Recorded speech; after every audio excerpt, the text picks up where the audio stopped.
하나님께서 찬양으로 영광 받으셨습니다. 여러분, 모든 운동에 있어서 가장 기본이 뭔 것 같습니까? 모든 운동에서 축구 선수도 하고 권투 선수도 하고 배구 선수도 하고 또 뭐가 있습니까? 모든 운동 선수들이 공통적으로 하는 운동이 있습니다. 혹시 뭔지 생각나십니까? 달리기입니다. 달리기. 그죠? 달리기는 모든 운동 선수가 다 합니다. 왜 그럴까요? 그 달리기는 어떤 운동을 하든지 모든 것이 기초가 되어진다라는 것입니다. 그러면 우리 신앙생활에 있어서 이 운동에서 달리기와 같은 건 뭘까요? 예배입니다. 예배. 여러분들이 하나님 앞에 예배에 성공하기만 하면 나머지 것들은 다 자연적으로 되어지는 겁니다. 근데 여러분들이 예배가 무너져 있으면요, 아무리 다른 것들로부터 뭔가를 해보려고 시도를 해봤지만 실패하게 될 것입니다. 오늘 하나님 앞에 예배드리는 저와 여러분들, 예배를 통해서 하나님 만나시고 예배에 성공하는 주인공이 되기를 축복합니다. 아멘. 자, 오늘 이제 10계명 이제 본격적으로 들어갑니다. 제 1계명, 너는 나 외에는 다른 신들을 내게 두지 말라라는 것입니다. 여러분들 혹시 시각장애인 강영우 박사님 아십니까? 시각장애인임에도 불구하고 미국에 건너가서 미국의 백악관, 그죠? 백악관에 국가장애위원회 정책 차관보를 하셨던 아주 우리 한국 인물 중에서 입지전적인 그런 분이십니다. 근데 그분이 어떤 인터뷰에서 고백을 했는데 자신의 인생의 성공 비결이 무엇인가? 이렇게 단 한마디로 요약을 하셨습니다. 그것이 무엇이냐? 나는 10계명 정신으로 살았다. 10계명 정신으로 살아왔기 때문에 비록 이 앞을 못 보는 장애를 가지고 있었지만 이 미국에서 건너와서 또 많은 그 정상적인 사람들과 또 같이 공부도 하고 경쟁도 하는데 그 속에서 또 잘 자리를 잡아서 누구도 하기 힘든 그 미국의 백악관에서 그 정책 자문위원을 그 일을 했다라는 겁니다. 근데 그 비결이 10계명 정신입니다. 그분은 장애라는 엄청난 고난을 갖고 있었지만요, 10계명을 붙들고 웰빙과 힐링의 삶을 누려왔던 것입니다. 자, 그러면 우리는 그분보다 훨씬 나은 상태에서 지금 살아가고 있습니다. 자, 그러면 그분이 10계명 정신을 붙들고 살아왔다라면 저와 여러분들도 이 10계명 정신 붙들고 살아갈 때에 그분이 누렸던 웰빙과 힐링의 삶을 얼마든지 누릴 줄 믿습니다. 아멘. 자, 오늘 1계명인데 너는 나 외에 다른 신들을 내게 두지 말라. 이게 어떤 의미인가? 그리고 이 계명이 저와 여러분들에게 어떻게 웰빙과 힐링이 되어지는지 한번 살펴보기를 원합니다. 10계명이 계명이 몇 격에 있죠? 아니, 너무 당연한 질문 해가지고 10개죠. 10개라서 10계명이라 그러죠. 근데 이 10계명을 두 부분으로 나눕니다. 1계명에서 4계명을 대신 계명이랍니다. 대신. 이게 대신이 무슨 말이냐면은 하나님에 대한 계명. 1계명에서 4계명은 하나님에 대한 계명이요, 5계명에서 10계명까지는 대인 관계에 대한 계명, 그리고 사람과의 관계에서의 계명이라는 겁니다. 그러면 다르게 표현하면요, 이 1계명에서 4계명 대신 계명은요, 한마디로 딱 요약하면 어떻게 표현할까요? 하나님을 어떻게 사랑하는가? 하나님을 사랑하는 것에 대한 계명이고요. 그리고 5에서 10계명은요, 인간관계 속에서 네 이웃을 어떻게 사랑해야 될 것인가에 대한 계명이 담겨져 있는 겁니다. 그래서 예수님이 마태복음 22장 37절 47절입니다. 예수께서 이르시되 네 마음을 다하고 목숨을 다하고 뜻을 다하여 주 너의 하나님을 사랑하라 하셨으니 이것이 크고 첫째 되는 계명이요 둘째도 그와 같으니 내 이웃을 내 자신같이 사랑하라 하셨으니 이 두 계명이 온 율법과 선지자의 강령이니라. 아멘. 그럼 하나님께서 10계명을 주신 이 분명한 이유와 목적이 나오죠. 우리에게 무엇 때문에 10계명을 주셨습니까? 하나님을 사랑하라고, 그리고 하나님을 어떻게 사랑하는지 구체적인 방법을 제시해 주셨고요, 또 인간관계 속에서 옆에 있는 이웃들, 같은 이 연약한 인생들을 어떻게 사랑해야 되는지를 구체적으로 그 방법을 제시해 주신 것이 바로 10계명입니다. 그 대신관계의 계명 중에 바로 첫 계명이 오늘 너는 나 외에 다른 신들을 내게 두지 말라라는 것입니다. 이 말씀은 어떤 의미일까요? 오직 유일하신 하나님, 참 하나님, 그분만을 인정하고 그분만을 모시고 그분만을 경배하며 그분만을 의지하며 살아가라는 것입니다.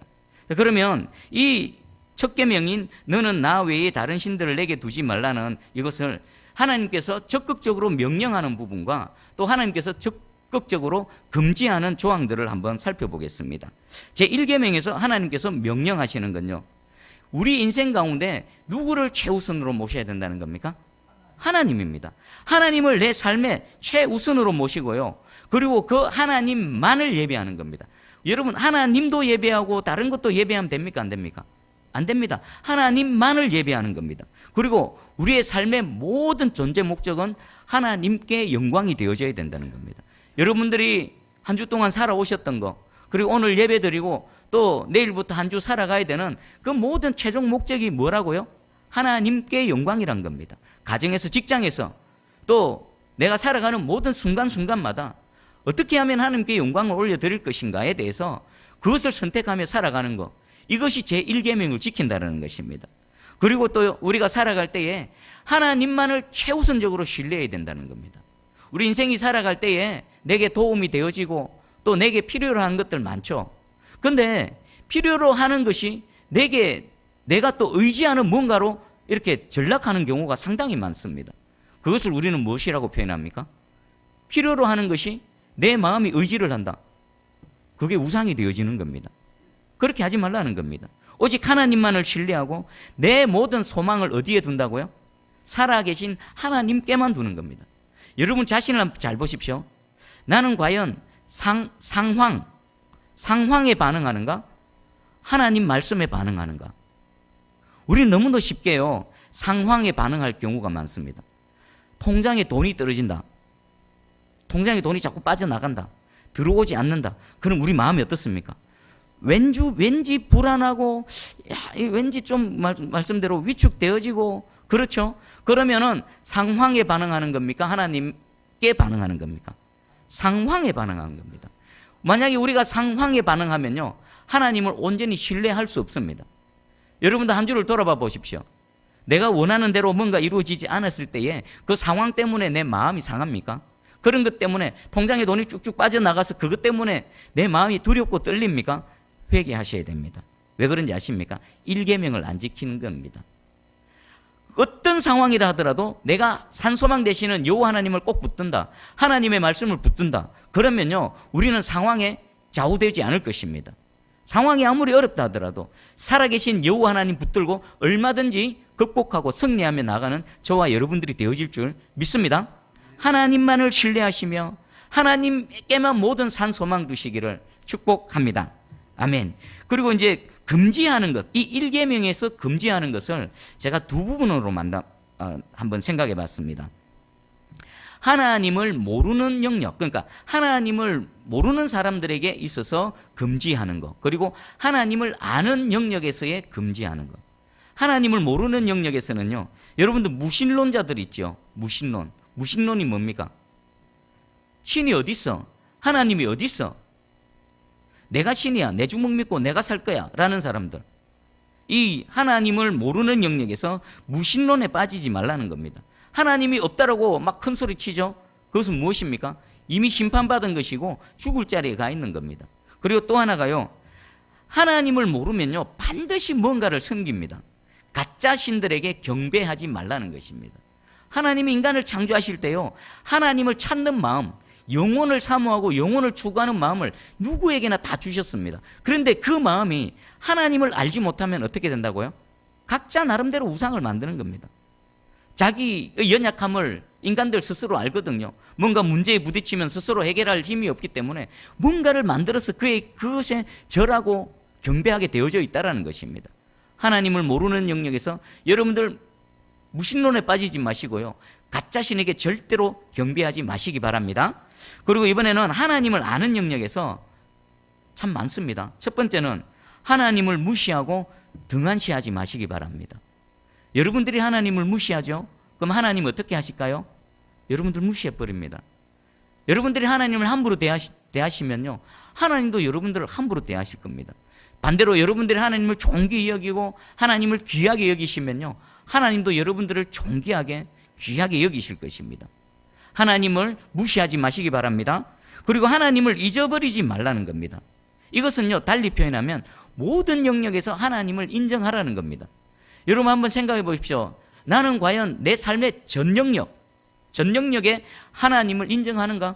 범사의 여호와를 인정하라 그랬죠. 범사에. 근데 어떤 분들은요, 교회 안에서의 이 종교적인 생활, 종교 생활에만 하나님을 인정하고요, 바깥에 나가면 하나님을 인정하지 않고 하나님을 잊어버립니다. 사업할 때 하나님 잊어버립니다. 세상적인 방법으로요, 어찌하면 세금을 덜 낼까? 뭐 탈세는 아니지만 편법을 동원해가지고 세상 사람들처럼 그렇게 살아갑니다. 그리고 또 일반적인 모든 삶의 영역 가운데 내가 선택하고 내가 하루하루를 걸어갈 때에 교회 안에서는 뭐 예배드리고 이런 부분은 하나님을 인정하는데 그 외에 일반적인 내 일상의 삶에는 하나님을 인정하지 않는 사람들, 이 사람들이 바로 여호와를 잊어버리는 삶을 살아가고 있는 겁니다. 여러분들 여호와를 잊어버리지 마시고요, 삶의 전 영역에 여호와를 인정하는 그런 삶을 살아가시기를 축복합니다. 그리고 세 번째가 하나님에 대해서 악한 생각을 하거나 하나님을 미워하지 마시기 바랍니다. 어떻게 하나님을 섬기면서 하나님을 미워한단 말인가? 아닙니다. 가만히 저에게도 그런 게 있습니다. 여러분들 성도들의 내면에도 보면요, 하나님을 미워하고 하나님에 대해서 악한 생각을 품는 그런 분들이 있습니다. 어떨 때요? 내 마음대로 안 됐을 때, 내 뜻대로 안 됐을 때, 내가 기도했는데 내가 기도한 것과는 다르게 갔을 때 하나님에 대해서 악한 생각이 막 일어납니다. 하나님이 나를 버리셨나? 하나님 왜 나에게 이렇게 하시나? 그러면서 막 하나님을 향해서 원망하는 그런 우리 성도들이 얼마든지 있을 수 있다는 겁니다. 여러분들은 그렇지 않습니까? 저도 가끔 이런 자리에 빠질 수 있습니다. 막 고난이 오고 막 조금 피하고 싶은데 피하지 못하고 계속 어려움이 닥치면요, 하나님께서 하나님 왜 이러시나? 하나님 왜 이러십니까? 이런 악한 생각과 하나님을 향해 원망하는 마음이 속에서 나도 모르게 솟아난다는 것입니다. 그럴지라도 여러분들 절대로 하나님에 대해서 악한 생각하거나 하나님을 향해 원망하지 마시기 바랍니다. 만약 이렇게 되면요, 제1계명을 어기게 되는 겁니다. 그리고 또 있습니다. 하나님 대신에 자기를 사랑하고 자기를 추구하지 말라는 것입니다. 이게 좀 더 적나라하게 제가 설명을 드릴게요. 하나님을 섬긴다라고 하는데 실상은 하나님을 섬기는 게 아니라 자신을 섬기는 겁니다. 그럼 이건 뭘까요? 하나님을 자신의 무엇을 위해서 이용하는 겁니다. 마치 예수 그리스도 주변에 몰려들었던 수많은 무리들 있죠. 예수님은 아셨습니다. 너희가 나를 따르는 것, 내 주변에 몰려드는 것, 너희가 나를 믿고 나를 사랑해서가 아니다. 그저 떡 먹고 배불러서, 그 떡 먹고 배부른 그 상태를 계속 유지하고 싶어서 나를 너희의 왕으로 만들려고 하고 있다. 이게 바로요, 하나님 대신에 자기를 사랑하고요, 하나님을 하나님으로 대우하지 않고요, 자기의 종으로 전락시키는 그런 겁니다. 이건 역시나 제1계명을 어기는 겁니다. 또 마지막입니다. 하나님을 배신하지 말라는 겁니다. 이것은요, 하나님 외에 다른 대상에 대해서 의지하거나 기웃거리지 말라는 것입니다. 여러분들, 이스라엘 백성들요, 한순간도 하나님을 버린 적 없습니다. 하나님을 떠난 적 없습니다. 그런데요, 하나님 외에 다른 것들도 함께 섬겼습니다. 하나님 그것을 싫어하셨고요, 예루살렘 성전 안에서 예배는 드려졌는데 동시에 그 예루살렘 성전 중심에요, 우상을 세우고 우상을 동시에 섬겼던 그 모습 때문에 하나님께서는 성전을 허물어 버리신 겁니다. 하나님도 섬기지만 내 마음 한곁에 저 깊은 곳에 하나님 외에 다른 것을 두고 있다. 이것은요, 명백하게 여호와 하나님을 배신하는 것이며 제1계명을 어기는 것입니다. 여러분들, 하나님께서 명령하시는 제1계명, 그리고 하나님께서 금지하시는 제1계명, 여러분들이 이미 알고 있는 겁니다. 그것을 제가 이렇게 정리를 했을 뿐입니다. 여러분 내면을 들여다보시고요, 나는 과연 제1계명을 잘 지키고 있는가 없는가, 혹시 부족한 점이 있다면 이 시간 하나님 앞에 회개하시고 제1계명을 온전히 잘 지키는 저와 여러분들 되기를 소망합니다. 자, 그리고 이제 세 번째로 우리 이 제1계명은요 결국 뭐겠습니까?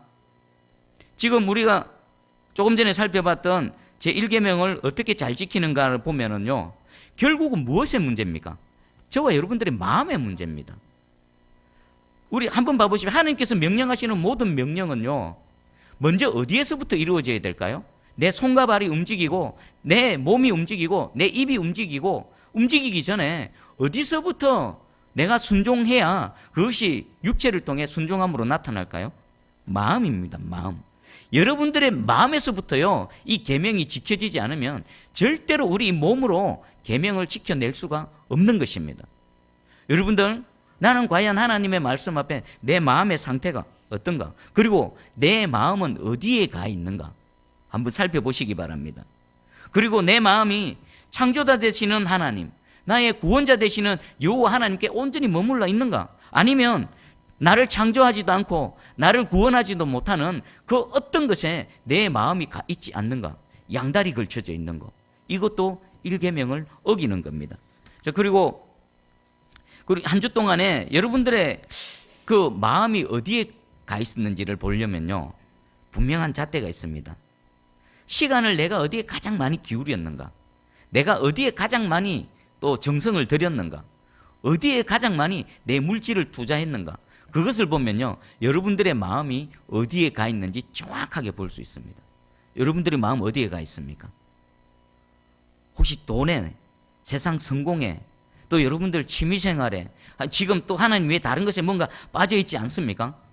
여러분들 일계명을 어기고 있습니다. 우리 학생들 같은 경우, 우리 젊은 청년들 같은 경우 이성교제 하게 되면요, 연애를 하게 되면요, 온통 마음에 뭐가 있습니까?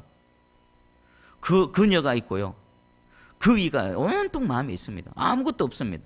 그리고 게임에 중독한 그 학생들 같은 경우는 머릿속에는 뭐밖에 없습니까?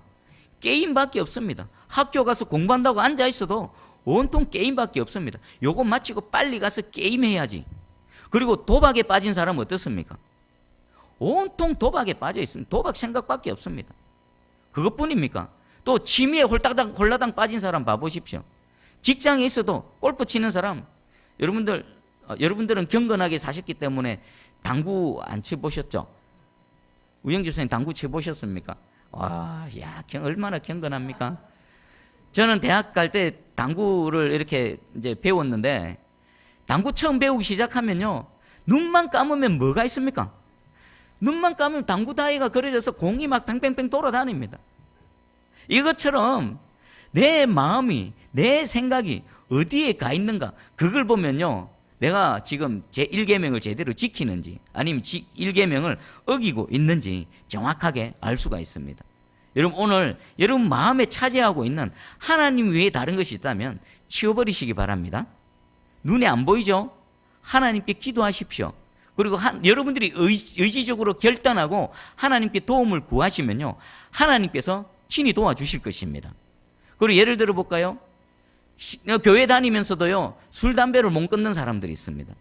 제가 초신자 때에 그 어떤 다른 교회에 이 젊은 청년이 이렇게 같이 이제 그때는 이제 술도 한 잔씩 할 때인데 술자리 하면서 저는 술을 안 먹었습니다. 저는 그때 이제 술을 이제 하나님께서 못 먹게 하셔가지고 이제 술을 안 먹었는데 그 청년은 이제 술을 막 마시면 술이 한 잔 돼가지고 하는 말이 뭐냐면, 이제 그때 이제 저도 이제 막 예수 믿고 막 뜨거울 때 아닙니까? 그럼 교회에서 있었던 얘기, 예수님에 대해서 막 얘기를 하니까 그 청년도 술 먹고 술이 취했으면서도 술잔 놓고 나는 예수님 사랑합니다. 나는 예수님 사랑합니다. 이렇게 해도 그게 잊혀지지가 않습니다. 근데 저는 이해가 안 됩니다. 아니, 예수님을 사랑하면 그 안에 성령님이 계시게 되고, 성령님이 계시게 되면요, 그런 것들이 딱 끊어지게 되어지는데 어떻게 그것을 계속하면서 예수님을 사랑할 수 있을까? 그분은 진짜 진실된 고백인 줄 저도 압니다. 근데 그분이 안 한 게 뭐냐면 결단을 안 한 겁니다. 술을 끊고자 하는 의지가 없는 겁니다. 술을 끊고자 하는 원하는 마음이 없는 겁니다. 그때에 그가 진정으로 하나님, 나 이제 술 끊고 싶습니다. 이렇게 계속 술에 중독되어져서 하나님 영광 가리는 삶 살기 싫습니다. 의지적으로 결단하고 하나님의 도우심을 구하면요, 그 자리에서 하나님께서 적극적으로 끊어버리십니다. 제가 장담할 수 있습니다. 혹시라도 그런 분 계시면요, 혹시 주변에 누군가가 교회는 계속 다니는데 그것이 안 되어지는 분들이 있다면 이 말씀을 꼭 전해 주십시오. 의지적으로 결단하고 네가 마음으로 진정으로 원해봐라. 그리고 하나님께 한번 구해봐라. 하나님께서 끊을 수 있는 힘과 능력을 주실 것이다. 인간의 능력으로 안 됩니다. 담배 인간 못 끊습니다.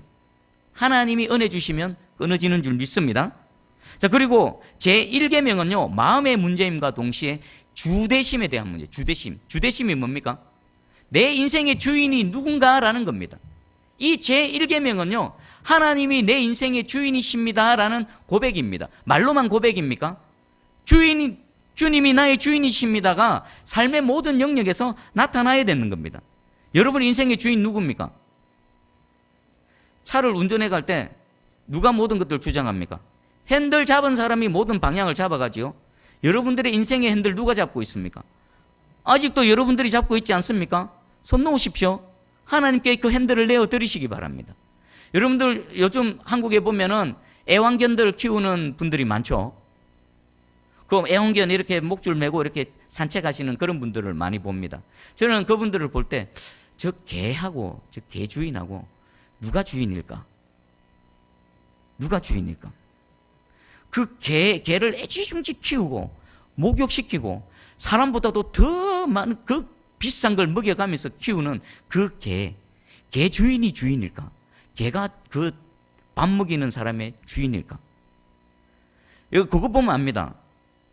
개를 끌고 갈 때에 주인이 개를 이렇게 인도할 때 개가 순순히 따라오면 누가 주인입니까? 그 목줄 잡고 있는 그 사람이 주인입니다. 근데 개가 안 가고 버팅깁니다. 안 가. 앙탈 부리면서 어디서 감히 네가 나를 따라와 하면서 버티면서 방향을 트는데 목줄 잡고 있는 사람이 개에게 끌려서 간다. 그럼 누가 주인입니까?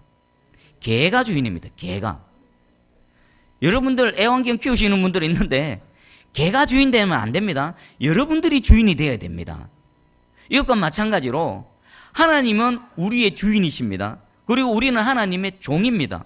그러면 이 주객이 전도되어진 이 애완견처럼 주인이 끌면은 끄는 대로 딸려가야 주님이 우리의 주인이 되시는 겁니다.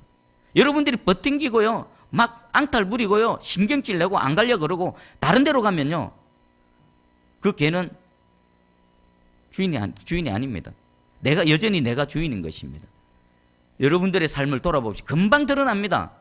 뭐 깊이 생각할 것도 없습니다. 내 인생의 주인은 과연 하나님인가? 아직도 여전히 나인가가 분명히 드러날 겁니다. 만약에 여러분 인생의 주인이 여러분이라면요, 제1계명을 어기고 있는 겁니다. 여러분 이거 바꾸십시오. 여러분들의 인생, 저의 인생에 하나님만이 주인이 되셔서 하나님이 이끄신 대로 나가는 그런 하나님의 참 백성 되기를 축복합니다. 아멘. 그리고 세 번째가 있습니다. 이것은 제1계명은요, 언약적인 관점에서 언약적 중성의 문제입니다. 이 10계명은요, 하나님과의 언약 관계 속에서 우리에게 주신 말씀입니다. 제가 소개해 드릴게요. 출애굽기 24장 5절에서 8절입니다. 이스라엘 자손의 청년들을 보내어 여호와께 서로 번제와 화목제를 드리게 하고 모세가 피를 가지고 반은 여러 양푼에 담고 반은 제단에 뿌리고 언약서를 가져다가 백성에게 낭독하여 듣게 하니 그들이 이르되 여호와의 모든 말씀을 우리가 준행하리이다. 모세가 그 피를 가지고 백성에게 뿌리며 이르되 이는 여호와께서 이 모든 말씀에 대하여 너희와 세우신 언약의 피니라. 아멘. 시내산에서 하나님과 언약을 맺는 장면입니다. 소를 잡았습니다. 반은 양푼위에 담고 반은 어디다 뿌립니까? 제단에 뿌리는 겁니다. 제단에 뿌린다는 것은 실질적으로 누구에게 뿌린 겁니까? 이 소를 잡아서 언약을 맺으면서 피를 하나님께 반은 뿌리는 겁니다. 그리고 반은 누구에게 뿌린다고요? 양푼이다 해서 그 하나님과 언약을 맺고 있는 백성들에게 그 피를 확 뿌려버리는 겁니다. 그것은 무엇을 뜻할까요?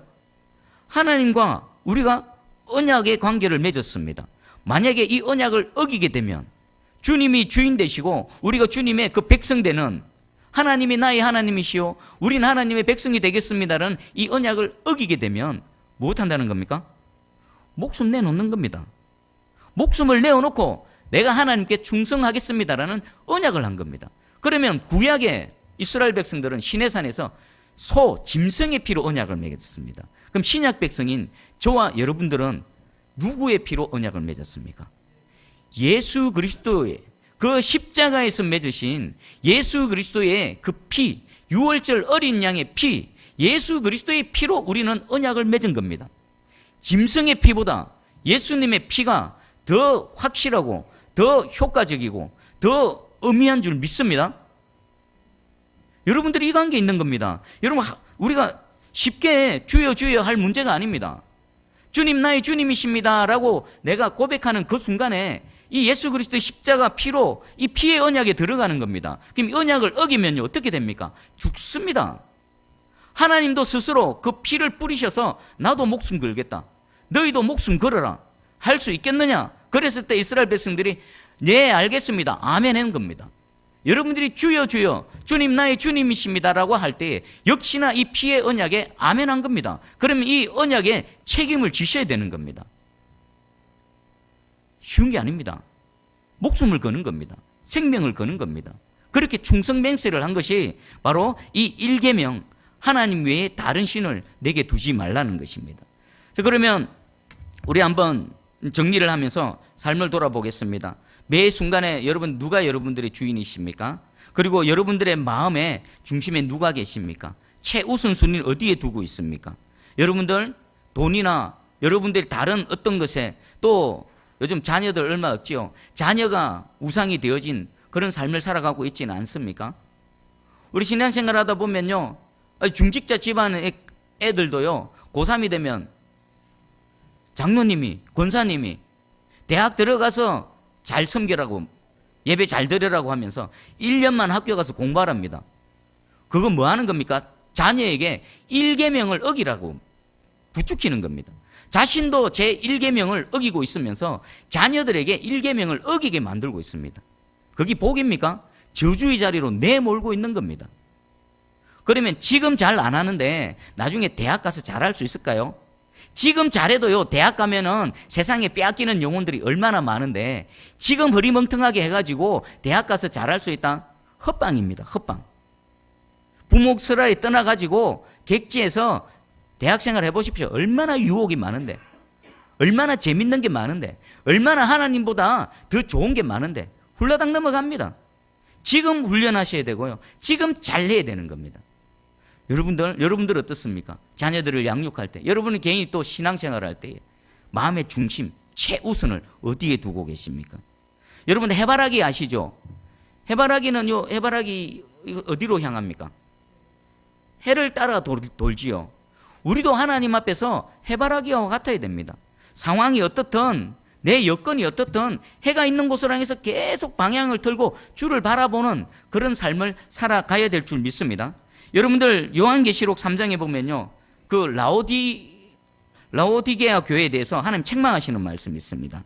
3장 15절 16절입니다. 내가 네 행위를 아노니 네가 차지도 아니하고 뜨겁지도 아니하도다. 네가 차든지 뜨겁든지 하기를 원하노라. 네가 이같이 미지근하여 뜨겁지도 아니하고 차지도 아니하니 내 입에서 너를 토하여 버리리라. 아멘. 뭐라고 지금 우리 예수님께서 책망하십니까? 네가 차지도 않고 뜨겁지도 않다. 차라리 차든지 뜨겁든지 해라. 그 하나님 향해 이 뜨거운 사랑과 열정으로 타오르든지 아니면 치우든지 둘 중에 하나를 해라. 미지근한 상태에 있다면 내가 너를 입에서 토해버리겠다. 뭐 하는 겁니까? 버려버리겠다라는 겁니다. 이 라오디게아 교회에게 하신 이 예수님의 말씀을 여러분 가슴에 잘 새기십시오. 나는 과연 하나님 향해 뜨거운가? 아니면 세상과 양다리에 걸쳐서 어정쩡하게 있는가? 1계명을 어기고 있지는 않은가? 그리고 여호수아가요 마지막에 자신의 마지막 설교, 고별 설교에서 이스라엘 백성들을 향해서 이렇게 외쳤습니다. 여호수아 24장 14절 15절입니다. 그러므로 이제는 여호와를 경외하며 온전함과 진실함으로 그를 섬기라. 너희의 조상들이 강 저쪽과 애굽에서 섬기던 신들을 치워버리고 여호와만 섬기라. 만일 여호와를 섬기는 것이 너희에게 좋지 않게 보이거든 너희 조상들이 강 저쪽에서 섬기던 신들이든지 또는 너희가 거주하는 땅에 있는 아모리 족속의 신들이든지 너희가 섬길 자를 오늘 택하라. 오직 나와 내 집은 여호와를 섬기겠노라 하니. 아멘. 여호수아가 뭐라고 말합니까? 그런데 너무나 안타깝습니다. 이 지금 여호수아가 이렇게 외치고 있는 시점이 어느 시점입니까? 하나님의 은혜로 광야의 세월을 다 통과하고 가나안 땅에 들어가서 이기게 하신 하나님의 은혜로 땅을 차지하고 분배받고 정착하고 살아가는 그 시점에 이들은 이미 하나님이 아닌 다른 것에 마음이 빼앗겨 있는 것입니다.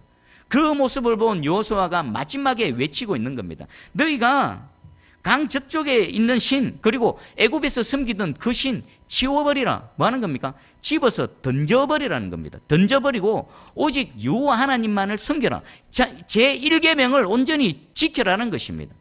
만약에 너희가 하나님만을 못 섬기겠거든, 너희가 좋게 보이는 것을 찾아서 선택해라. 애굽에서 섬기는 신이 좋게 보이거든 글로 가고, 지금 이 땅이 가나안 땅에 들어와서 가나안 족속들이 섬기는 신들이 좋게 보이거든 그것을 선택하든지 양자간에 결단을 해라. 오직 나는 여호와 하나님만, 나와 내 집은 여호와 하나님만을 섬기겠다. 어정쩡하게 있지 마라. 라오디게아 교회처럼 미지근하게 있지 마라. 제1계명 지키라라고 마지막 고별 설교를 하고 있는 이 여호수아, 여러분들도 결단하시기 바랍니다. 나는 오직 여호와 하나님만을 섬기리라. 나와 내 집은 오직 여호와 하나님만을 섬기리라. 나를 창조하신 여호와 하나님, 나의 구원자 되시는 여호와 하나님, 나의 모든 생사와 복을 주관하시는 하나님, 나의 한 걸음 한 걸음을 인도하시고 영원한 생명으로 인도하시는 그 여호와 하나님만을 섬기리라. 여러분들 지난 다니엘 기도회 때 이주용 목사님의 그 말씀 기억하십니까? 그분이 바로 이 본문을 가지고 설교를 하셨죠. 그분이 말씀하시는 최종 결론은 이겁니다. 그분 버전으로 제가 표현을 해볼게요.